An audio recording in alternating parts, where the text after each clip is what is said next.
Right. Let's make another push into this place. I'm sure we'll be stalled out some more by the quality of the enemies in here, but hopefully we'll make some more progress. Anyway, sorry about pushing that button a few times there. I was a little worried that I forgot to turn it back on after what happened in the previous clip. It certainly felt like a suspiciously long amount of time without an encounter to me.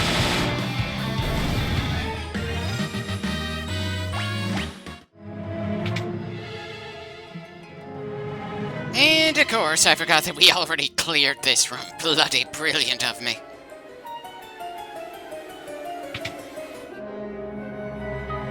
Well, at least this is a new room. That's gotta be worth something, and apparently it's worth getting into another fight against enemies that spawn in more enemies. Yeah. Ah well, that's what the fast forward button is for. Hopefully things won't be chopped up to the point that the raw footage starts failing on me again.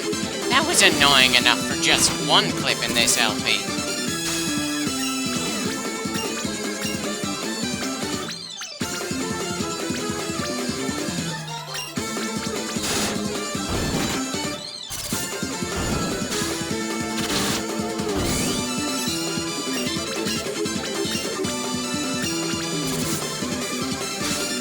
And lovely. Carmine's attacks vary in strength to an unpredictable degree. Ah well, at least we got through that one without too much trouble. It could have been significantly worse. And I do admit, I like the fact that there are enemies in this game that force me to think things through more than usual. Despite my bitching, I don't mind occasionally running into a challenge. My issue is that when this game sends challenges at us, it wants to see if we're picking the specific classes it feels are optimal, and doesn't like the idea of the player having their own personal style to get through these things. And I'm the sort of gamer that prefers when I'm given the freedom to do some inefficient stuff, instead of having to fight the exact way the game designers felt we should be fighting at a specific point. It's the sort of thing that makes me feel like I am in some way helping the heroes as some kind of otherworldly spirit that guides them. They aren't aware of me most of the time, but I'm another companion for them. Whereas if I constantly have to check guides to figure out exactly what to do and how, then I end up feeling like some kind of cosmic middleman on these adventures. Just something that occasionally runs through my mind when I'm going through these various games.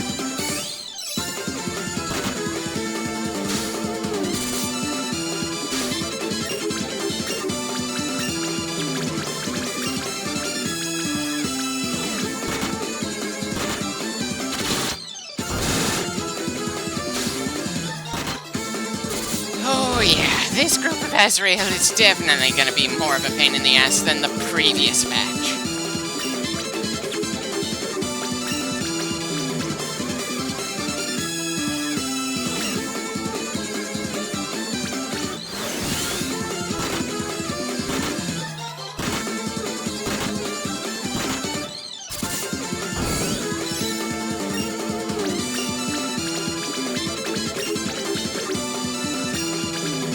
Hopefully I won't regret this kick. Okay, down to 1. Now that's manageable.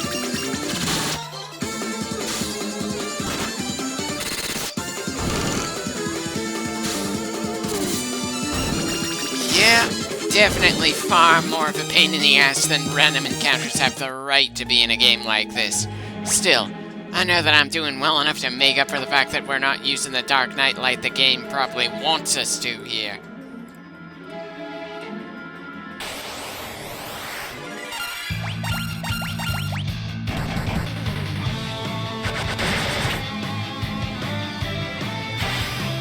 Are you kidding me? There's a third kind of enemy in this dungeon that can spawn more monsters when they're damaged. Dear God, this is just... It's just downright obscene. I mean, who made this decision?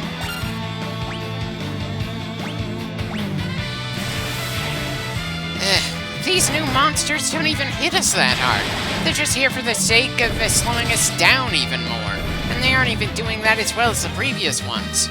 As if we don't have enough enemies of that style to annoy us in this dungeon. Seriously, just what is with the monster design around here?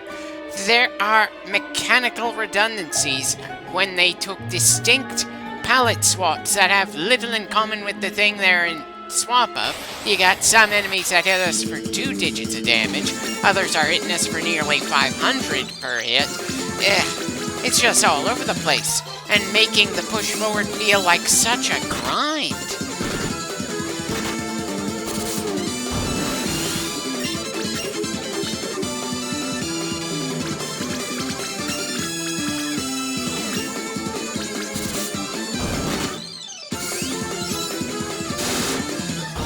Ah, well, we're still making progress regardless. It could have been smoother, but we're still getting the job done.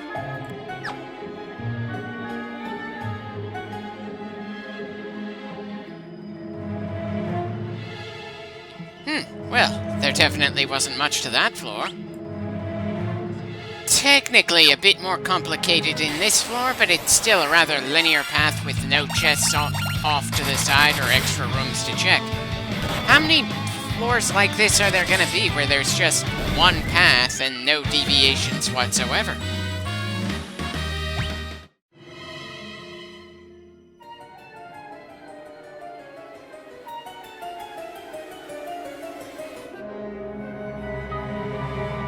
And we've got yet another simple floor design with no deviating paths. I mean, what the hell? It feels like they just got lazy with this dungeon that we have absolutely no choice but to go through. This is a mainline, main story dungeon. I mean, sure, I can appreciate the fact that it's tough to get lost, but it's still pretty baffling.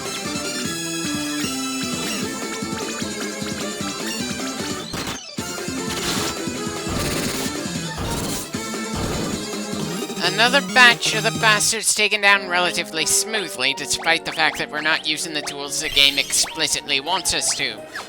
I should not feel so proud of that.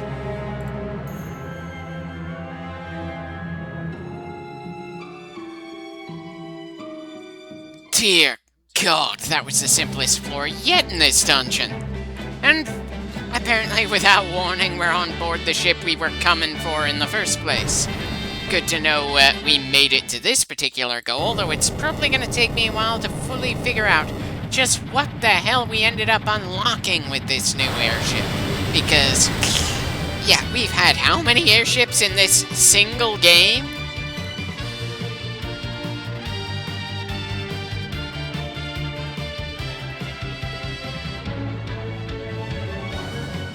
Right, so boarding and leaving from the ship is different from the usual airship. I suppose that's something that's gonna make me stumble a few times. She asks us if we're clear, but doesn't really give us a yes or no option. A bit impolite there. And we've got vending machines in a world that has absolutely no other vending machines at all. Yeesh. Should I bother asking just how those vending machines are supplied in this ship? Or even where the money goes, since I don't think there's any kind of support staff to go with this one-of-a-kind airship in a game where we have explicitly replaced our airship numerous times, but we've never seen anyone else flying around. Ugh. And now we've also got the Chocobo on board in case we want to do some inventory management, but don't want to bother going to a Chocobo forest in order to do so.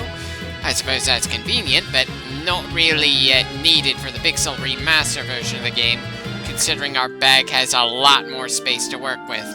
All in all, yeah, this is kind of a nice airship to use all the way to the end of the game, but we don't really need a free place to sleep for a large chunk of the game, since we can just return to the first 2 towns of the game most of the time, or the original dungeon, which has a free bit of healing. Seriously, and we've also just got so much money in the game at this point that... oof. Though apparently the prices for various spells and probably equipment is also getting pretty damn high as well. I mean, really, why is Izuna such a high-level white mage spell? Not that the black mage spells are all that tempting to get here for me. It's kind of weird, but I suppose I should kind of stop finding things weird in this game since it has no actual story or world building. it doesn't really look like there's anything all that special in the weapons vending machine. I can't help feeling that I wish I knew how and why various items are put into the vending machines, because there's stuff that we did see in other stores that we're not seeing now. Is it based on the best item we find from other stores, or would it always have this selection? Well, looks like we won't have to go back to the floating continent for supply runs anymore. Guess that's going to mess with some of the economies that we've run through a few times around here, but I suppose that's more thought than this game really requires.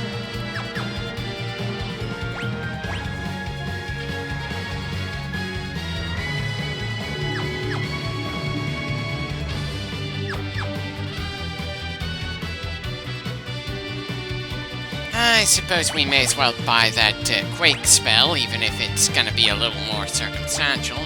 Curaga is definitely gonna be more useful than that as we go further forward and start taking even more obscene amounts of damage as we level up. Not too sure about Izuna and Reflect, but hey, we've got the money to spend at the moment, so we may as well just in case, though. With that much money burnt, I might slow down in buying things if we keep finding things worth buying around here. Who knows? Those two spells might actually be useful later. Anyway, that should be all for the vending machines. Time to get our ship moving and see if there's anything left in the world to explore this far into the game. Lovely. Even the machine that is explicitly meant to fly over mountains can't do so in the way that I expected. Seriously, this is supposed to be the absolute peak of what airships can do, and it still feels absolutely underwhelming compared to airships from all the other games in the same series, both before and after this game's release. I have absolutely no clue what this game is trying to do with its airships, or why they made airships such a constantly recurring thing that needs to be replaced over and over again in the same basic story. Kinda debating with myself if I should try to do anything about that snake thing under the water, but oh good god, this ship isn't actually gonna touch the water despite looking like a wooden boat, like so many other airships in this franchise. And but it might actually be a bad idea to take on the likes of Leviathan at this level anyway. So, of course, as I'm feeling nervous about possibly taking on Leviathan at level 33, I end up walking into Bahamut's lair. Dear god, that's a good reason to run the hell away. Sure, at one point I was thinking of walking up the mountain where Bahamut nearly killed us earlier in the game, just to see how we compare to back then. Maybe get a sense for how off we might be from being prepared for the final dungeon, but considering how rough a time we had in the previous dungeon, I'm not really all that confident we could take on Bahamut at our level, even if we did look online to see what team composition would be best to fight against him. I just feel like we are nowhere near prepared enough, and frankly, the way the dungeons and boss fights work in this game, sometimes I'm not entirely convinced that we will ever actually be prepared enough, especially not with the ways I would prefer to fight.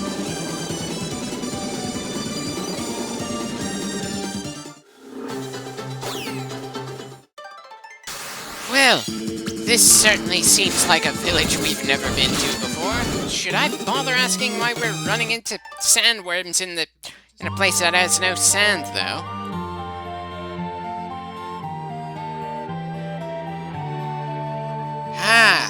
Well, that's certainly interesting. I wasn't expecting this game to make Dark Knight so important that they have an entire village dedicated to them. Granted, it's not like the game really has a story deep enough to make things especially interesting and fleshed out here, but still, this is certainly a good hint that they were probably already starting to imagine the plot of Final Fantasy IV on some level or another. It certainly did get released 1 year after Final Fantasy III, after all. I know, games didn't have anywhere near the same kind of developmental cycle back then as they do now. But that still feels incredibly fast to me, considering how much they changed things up in terms of storytelling quality and gameplay mechanics from one game to the next. It also really tells me that in modern gaming, the single biggest issue that makes games take so damn long to go through development is the visuals.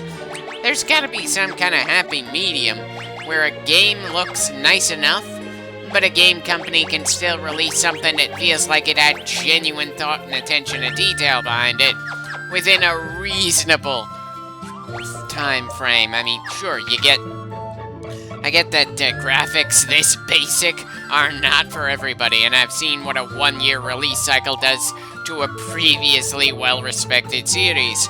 But there's gotta be something between a 7-year development cycle like what we've got these days and a 1-year cycle that used to be the thing back in the Super Nintendo days.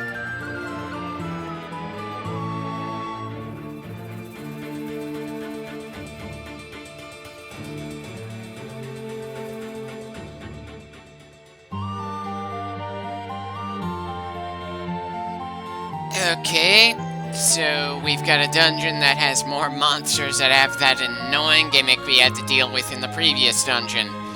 And at the end of it is a sword that Dark Knights and Ninja can use. I suppose part of me feels that we may as well get one of our team into Dark Knight gear to prep for it. We're certainly getting more than enough hints that it's going to be a problem that I can't claim we're going to be surprised by, but still. We kind of managed to do well enough with our current team composition, even if it wasn't particularly primed for the sort of crap that we had thrown at us. And again, I just do not like the fact that this game gives us so many options for battle, but forces you to choose specific solutions at specific times, instead of letting you utilize that freedom of choice to get the job done in your own way. Sure, we didn't have any choices in team composition in Final Fantasy IV, the game that is the direct sequel to the game we're currently going through. And I certainly did find it annoying how often we'd lose characters for at times bullshit reasons, or that we'd have another false death on our hands, to the point that it lost all drama and impact. Still, as messy as that story was, it did do a good job of justifying a lot of things. And since we didn't have the option to change the classes of any of the rather distinctive characters, it didn't feel all that annoying when we went to the various dungeons and dealt with whatever happened to be there. Hell, funnily enough, it felt like that game gave us in some ways more freedom in how we fought however we pleased, with whoever was on our team at the given time, than this game does. So that might just be an illusion based on the fact that we didn't have to worry all that much if we had a mage or a physical warrior at a given time, or if we'd have just the right moves to deal with just the right enemies. Anyway, our first fight in this dungeon certainly didn't feel unmanageable with what we've got. They didn't split apart despite the fact that it took several hits to take them down. Hell, maybe I shouldn't have bothered to fast forward through that first fight. Also, I can't help noticing that Brett's offense as a Dark Knight just isn't quite measuring up to his offense as a Black Knight. Hell, I dare say that Kick does more damage than Blade Blitz.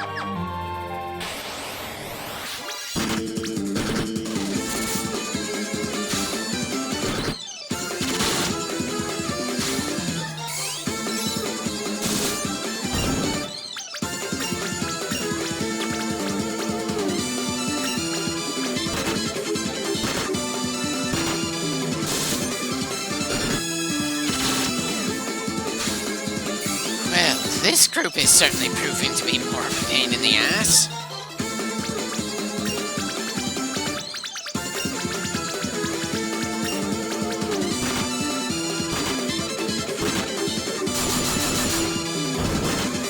Okay, so if they get hit by Brett when he's in Dark Knight class, he doesn't trigger them to spawn fresh ones with anything less than a deadly strike.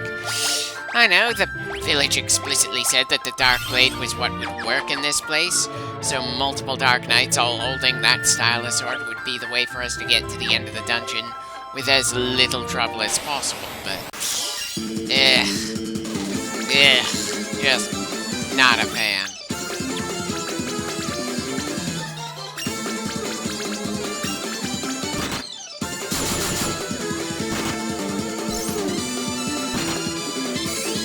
And of course, Brett in the armor that should be stronger than what he had as a black belt is more fragile than anyone else on the team right now for some reason. Because of course we need more trouble.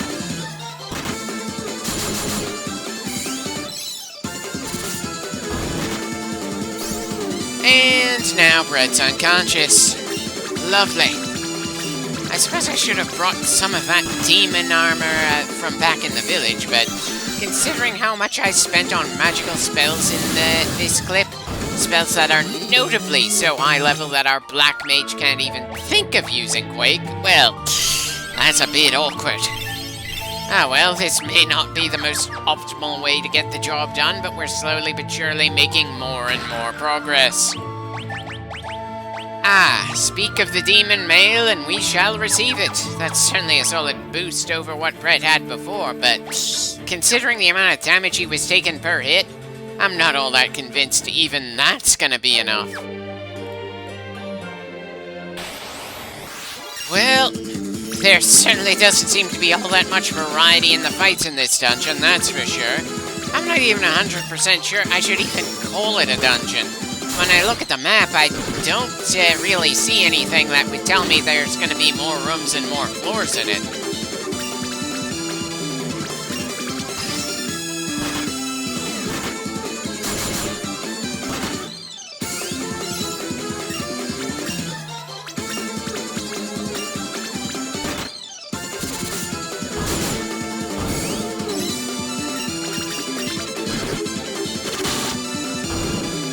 Right, and that's another batch of monsters down. Monsters that are just gonna keep on breeding in this cave that's inside of a settlement full of people who are dedicated to using a weapon that bypasses their ability to spawn more monsters. Hell, it shares the same damn calming background music as the town. It's just hard to get a sense that the place is supposed to be as dangerous as it feels to me with my team composition. That it's entirely my fault that it's a pain in the ass. Anyway, this is certainly an out-of-the-way, hard-to-find spot, and apparently it doesn't get an extra little name on the map there.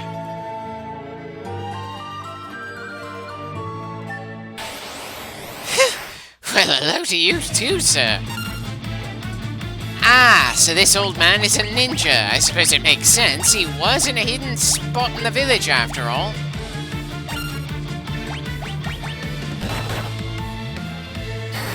And son of a bitch, he does a hell of a lot of damage per strike there. It's hard to be all that worried about that, though, when we've fought numerous enemies that can land especially brutal hits on us just to get this far into the game.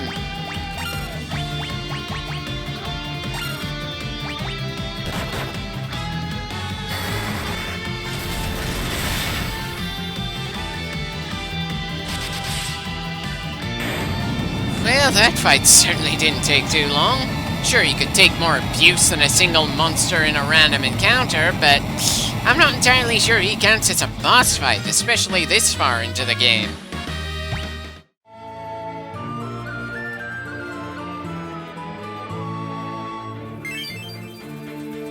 Right, now we have a stronger weapon for Brett to equip, though notably not the Masamune blade we were told about.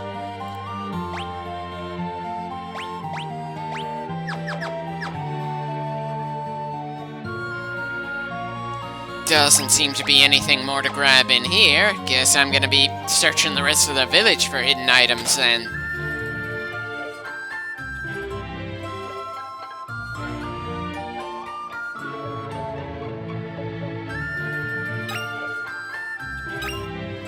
Definitely gonna be selling that shield again. It's kind of funny that this game makes shields feel pretty damn useless, and I doubt that was in any way intentional. Especially not when the game has been giving us shields even this far into things.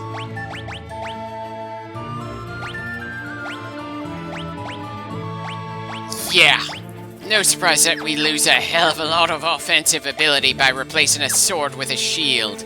And the sheer amount of offense we lose isn't made up for by the defense that we gain that way.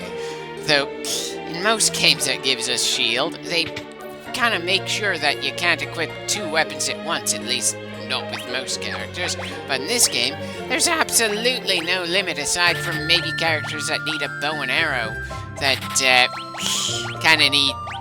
Yeah. It's just a messy equipment system overall that is not made any easier by the, class system. I'm pretty sure in other games that dual wielding is just something that only a select few classes can do. And not just in this franchise, that's kind of a thing in other franchises as well. Anyway, I'm not too sure why I haven't sold the books of Fire, Ice, and Light at this point. I've been actively avoiding using the Stumpcaller class, even for the explicit boss battle that it was meant for early in the game.